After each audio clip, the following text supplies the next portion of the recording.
In this training module, I'm going to show you how to tell the difference between various types of intellectual property. This includes a summary of patents, trademarks, copyrights, trade secrets, and related transactional agreements. By the end of this training module, you should be able to determine which types of IP apply to your innovations. Let's get started. The illustrated matrix shows various types of intellectual property listed across the top, with the characteristics of each intellectual property listed down the side. Specifically, we're going to talk about what is protected by each type of intellectual property, as well as what is not protected. We're going to discuss how it is protected, how long it's protected, with a few other facts about each one. Patents protect structures and processes. These are the physical things that somebody might create or invent.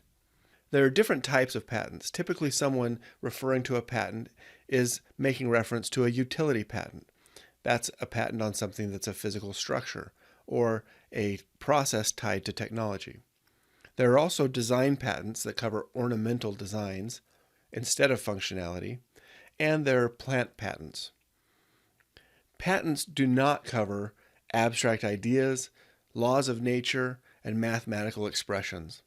These include things like the law of gravity and other laws of physics, simple mathematical equations, as well as concepts that are considered to be unworkable, like time travel or perpetual motion machines. Patents give you an exclusive right to exclude somebody else from making, selling, offering to sell, or using your patented invention. This is important to note. A negative right does not give you the right to make it, or use it, or sell it. It gives you the right to exclude others from making it, using it, or selling it. This is common with intellectual property because intellectual property often protects improvements on existing devices, and those existing devices might have their own intellectual property protection held by other people. Patent protection usually lasts 20 years from the date an application was filed.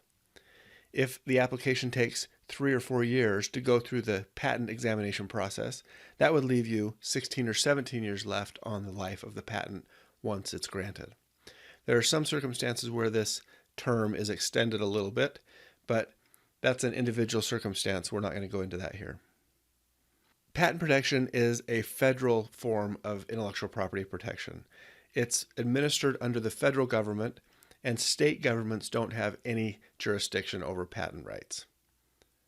Trademarks are different from patents. Trademarks protect things that are used to identify your brand. There can be some overlap between trademarks and design patents. There can also be some overlap between trademarks and copyrights. But ultimately, trademarks are the protection for what is used to identify your brand, or the source of goods and services that you provide. Trademarks do not protect abstract ideas, like most intellectual property. What they do protect is against the infringing use by a competitor or other person who is using your mark or a confusingly similar mark to brand similar types of goods or services. The protection offered by trademarks can be perpetual, meaning it can last forever, so long as you pay the renewal fees with the government, and you can show that you're continuing to use your trademark with the goods or services for which it's registered. In this way, trademark protection can be very valuable, especially in the form of selling a company built on the value of the brand. Trademark protection comes in a couple different forms. Like patents, there's a federal trademark set of laws. Unlike patents, there are also state laws that provide some form of trademark protection, although they're not pursued as frequently. And aside from federal and state laws, there's also a form of common law trademark protection. That means courts recognize an inherent law even though it's not specifically outlined in federal or state laws. When you see a TM marking next to a brand or logo, that means that the owner is asserting common law trademark rights. In contrast, the circle R is used to designate the trademark rights are granted under federal law. So you would use that only after you've had a successful examination of your trademark application. If your trademark protection is provided by state law, common law, or even in the process of being examined under federal law, you would continue to use the TM instead of the circle R. Copyrights protect recorded expressions. We often think of books and plays and statues and paintings and works of art or works of literature as being protected by copyright law.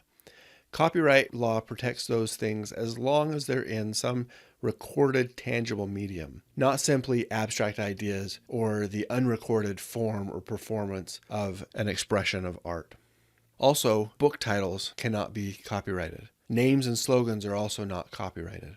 Copyright reserves the exclusive rights to the author to reproduce, distribute, perform, and publicly display any protected work.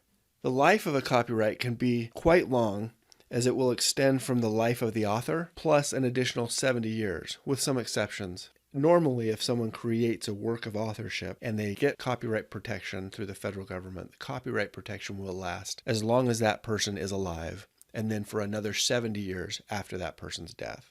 Like trademarks, copyrights can be protected under federal law and under common law. There is no corresponding state law for copyrights. The Circle C can be used with any form of copyright protection. It's not reserved for registered marks, unlike the Circle R for trademarks. When you create any type of original work of authorship, you can put the Circle C next to it immediately.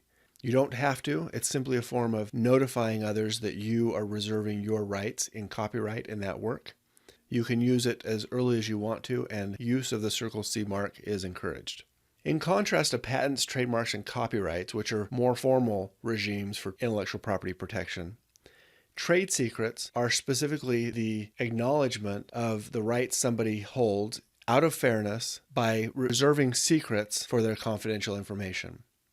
So anything that is held confidential can be protected as a trade secret. In contrast, you cannot protect publicly available information. Trade secret law really provides a cause of action for someone to pursue another person if they steal or otherwise misuse the trade secrets of the first person. Like trademarks, trade secrets can be protected indefinitely as long as the information is not made public. Once it's made public, whether purposefully or inadvertently or even maliciously, rights in the trade secret end. You should note that the rights in trade secrets are preserved best when the person owning the secret uses reasonable efforts to keep the secret confidential by limiting access, keeping records, notifying others of its confidentiality, and such.